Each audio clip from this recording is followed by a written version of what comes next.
Hi అండి, నేను మీ Chandrika. Welcome back to ask kitchen wonders. ఈరోజు వీడియోలో సగ్గుబియ్యంతో క్రిస్పీగా వడలు అయితే చేసుకుందామండి. ఈ వడలని చేయడం చాలా సింపుల్ అండి. ఈవినింగ్ స్నాక్ కిందైనా తినొచ్చు, మార్నింగ్ బ్రేక్ఫాస్ట్ కిందైనా తినొచ్చు. బయటికి కరకరలాడుతూ లోపల సాఫ్ట్గా చాలా బాగుంటాయి అన్నమాట. ఎప్పుడైనా మీరు ఈ సగ్గుబియ్యంతో ఇలా వడలు చేయకపోతే ఇక్కడ నేను చేసినట్టు ఈ వడల రెసిపీ అయితే ట్రై చేయండి. భలే ఉంటాయి. దీనికి కాంబినేషన్గా గ్రీన్ చట్నీని కూడా ఈ వీడియోలో మీకు చేసి చూపిస్తానండి. మరి ఈ సగ్గుబియ్యం వడలని ఎలా చేసుకోవాలో చూసేద్దామా. ఫస్ట్ దానికోసం ఒక బౌల్ తీసుకోండి. బౌల్లోకి 1 కప్పు దాకా సగ్గుబియ్యం వేసుకోండి. కప్పు కానీ గ్లాస్ కానీ కొలత పెట్టుకొని లావుగా ఉన్న సగ్గుబియ్యం అయితే ఈ వడలకైతే బాగుంటుందండి. ఈ సగ్గుబియ్యంలోకి నీళ్లు పోసేసి ఒకసారి శుభ్రంగా కడిగేసేయండి. కడిగిన తర్వాత మళ్ళీ తిరిగి నీళ్లు పోసేసి సగ్గుబియ్యాన్ని 3 లేదా ఒక 4 గంటల పాటు ఈ సగ్గుబియ్యాన్ని అయితే మనం నానబెట్టుకోవాలి. ఒక అర గ్లాస్ దాకా నీళ్ళు అయితే పోసుకోండి. కరెక్ట్గా నానేసరికి సగ్గుబియ్యం అనేది వాటర్ అంతా కూడా అబ్జర్వ్ చేసుకుంటుంది. ఒక 3 గంటలు లేదా 4 గంటలు నానబెట్టేసేయండి. సగ్గుబియ్యం వడలు టేస్టీగా ఉండడం కోసం ఒక పావు కప్పు దాకా పల్లీలు తీసుకోండి. పల్లీలు కాస్త దోరగా పట్టు వదిలేలాగా వేయించుకోవాలి. మీడియం ఫ్లేమ్లో పెట్టి పల్లీలని ఇక్కడ నేను చూపించినట్టు ఇలా దోరగా వేయించండి. మరీ ఎక్కువగా వేయించిన అవసరం లేదండి. ఇలా కొద్దిగా వేయిస్తే సరిపోతుంది. ఈ పల్లీలన్నింటినీ కూడా ఒక ప్లేట్లోకి తీసి పూర్తిగా చల్లారాక పైనున్న పొట్టు తీసేసి రెడీగా ఉంచండి. ఈ లోపైతే సగ్గుబియ్యం వడల కోసం ఇక్కడ 2 బంగాళదుంపలు తీసుకొని, అంటే ఒక 250 గ్రామ్స్ వరకు బంగాళదుంపలు అయితే ఉంటాయండి. చక్కగా ఒక 2 విజిల్స్ వచ్చేంత వరకు ఉడికించుకొని పైనున్న పొట్టు తీసేసి ఈ బంగాళదుంపలు బాగా తురిమి తీసుకుంటామన్నమాట. మరీ మెత్తగా కాకుండా తొక్క ఇలా వదిలేలాగా ఉడికించుకుంటే సరిపోతుందండి. ఇప్పుడు ఈ బంగాళదుంపలు బాగా తురిమేసి ఇలా తురుములా చేసుకొని పక్కన పెట్టుకోవాలి. తురిమి మిషన్తో బంగాళదుంపలన్నీ ఇలా చక్కగా రెడీ చేసుకొని ఉంచుకోండి. ఇలా ఇప్పుడు సగ్గుబియ్యం నానేయలేదు చూద్దామండి. మనం వేసిన వాటర్ మొత్తం కూడా సగ్గుబియ్యానికి బాగా పట్టి ఇలా పొడి పొడిలాడతాయి అన్నమాట. ఒకవేళ ఎక్స్ట్రా వాటర్ ఏమైనా ఉంటే జాలి గిన్నెలోకి వేసుకొని నీళ్ళన్నీ వడకట్టేసుకోండి. ఇలా ఇప్పుడు సిద్ధం చేసుకున్నాక పక్కన పెట్టండి. ఇప్పుడు మనం ముందుగా వేయించి పెట్టుకున్న పల్లీలని ఒక మిక్సీ జార్లోకి వేసుకొని కొంచెం బరకగా దీన్ని గ్రైండ్ చేయండి. ఇక్కడ నేను వీడియో క్లిప్లో చూపిస్తున్నట్టు చూడండి, మధ్య మధ్యలో పలుకులు తగులుతూ ఇలా ఉండేలా చూసుకోండి. ఇలా బరకగా గ్రైండ్ చేసిన పొడిని పక్కన పెట్టేసేయండి. ఇప్పుడు ఒక మిక్సింగ్ బౌల్ అయితే తీసుకొని ముందుగా మనం నానబెట్టుకున్న సగ్గుబియ్యాన్ని మొత్తం కూడా ఇలా వేసేసేయండి. ఇలా మొత్తం వేసేసిన తర్వాత ముందుగా మనం ఉడికించి సిద్ధం చేసుకున్న బంగాళదుంపల మొత్తం కూడా తురిమేసుకున్నాం కదండి, ఆ తురుము మొత్తం కూడా ఈ సగ్గుబియ్యంలోకి యాడ్ చేసుకోవాలి.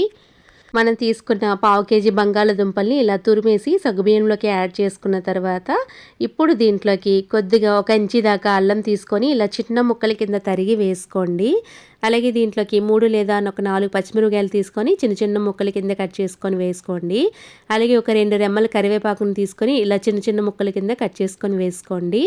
అలాగే ఇప్పుడు దీంట్లోకి మనం ముందుగా గ్రైండ్ చేసి పెట్టుకున్న పల్లీ పౌడర్ మొత్తం కూడా వేసుకోండి. ఇలా పల్లీ పౌడర్ వేయడం వల్ల సగ్గుబియ్యం వడలు చాలా టేస్టీగా ఉంటాయి. ఇప్పుడు దీంట్లోకి కొంచెం కొత్తిమీరను కూడా కట్ చేసుకొని వేసుకోండి. అలాగే 1 టేబుల్ స్పూన్ దాకా జీలకర్ర కూడా వేసుకోండి. అలాగే ఈ సగ్గుబియ్యం వడలు టేస్టీగా రావడం కోసం చాట్ మసాలాని కూడా 1 టీ స్పూన్ దాకా వేసుకోండి. అలాగే రుచికి సరిపడగా 1 టీ స్పూన్ దాకా ఉప్పు వేసుకోండి. బంగాళదుంపలు కాస్త ఉడికించేటప్పుడు ఉప్పు వేసి ఉడికిస్తాం కాబట్టి ఉప్పును తగ్గించే వేసుకోండి. ఉప్పుని వేసాక చేత్తోని బాగా స్మాష్ చేసుకుంటూ గట్టి ముద్దలాగా కలుపుకోవాలి. చూసుకోండి, సగ్గుబియ్యంలో నీళ్ళు ఏమైనా ఉంటే మనకి ముద్ద అనేది గట్టిగా రాదండి. ఇలా కొద్దిగా కలిపిన తర్వాత ఒక 2-3 టేబుల్ స్పూన్ల వరకు బియ్యం పిండి వేసుకొని గట్టి ముద్దలా కలుపుకోవాలి. ఒకవేళ పిండి మెత్తబడిందంటే మనకి ఆయిల్ పీల్చేస్తుందనమాట. ఇక్కడ నేను వీడియో క్లిప్లో చూపిస్తున్నట్టు ఈ సగ్గుబియ్యం మొత్తం బంగాళదుంపలోకి బాగా మిక్స్ అయ్యేలాగా బాగా కలపండి. ఇలా బాగా కలిపిన తర్వాత చూడండి, పిండి కన్సిస్టెన్సీ అనేది ఇలా గట్టిగా ఉండాలి. గ్రీన్ చట్నీ అయితే చేసుకుందామండి. మిక్సీ జార్లోకి 2 పచ్చిమిర్చిని ఇలా తుంచుకొని వేసుకోండి.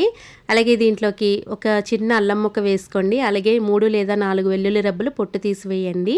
అలాగే పావు కప్పు దాకా పుట్నాల పప్పు వేసుకోండి. గుప్పెడంతా పుదీనా ఆకు అలాగే కాడలతో సహా గుప్పెడంతా కొత్తిమీరని తీసుకోండి. ఇలా పుదీనా, కొత్తిమీర వేసిన తర్వాత అర టీ స్పూన్ దాకా ఉప్పు, అలాగే పావు టీ స్పూన్ దాకా పంచదార వేయండి. పంచదార అనేది వేస్తే చాలా చాలా బాగుంటుంది. అలాగే ఇప్పుడు దీంట్లోకి 3 ఐస్ క్యూబ్స్ వేసి చక్కగా గ్రైండ్ చేయండి. ఐస్ క్యూబ్స్ వేయడం వల్ల చట్నీ అనేది కాస్త గ్రీన్ కలర్ మారకుండా ఉంటుందన్నమాట. ఇలా గ్రీన్ చట్నీని ఇలా రెడీ చేసుకోండి. ఫైన్ పేస్ట్ లాగా గ్రైండ్ చేసుకుంటే బాగుంటుంది. ఇప్పుడు ఈ చట్నీని మొత్తం కూడా ఒక బౌల్లోకి తీసేసి పక్కన పెట్టేసుకోండి.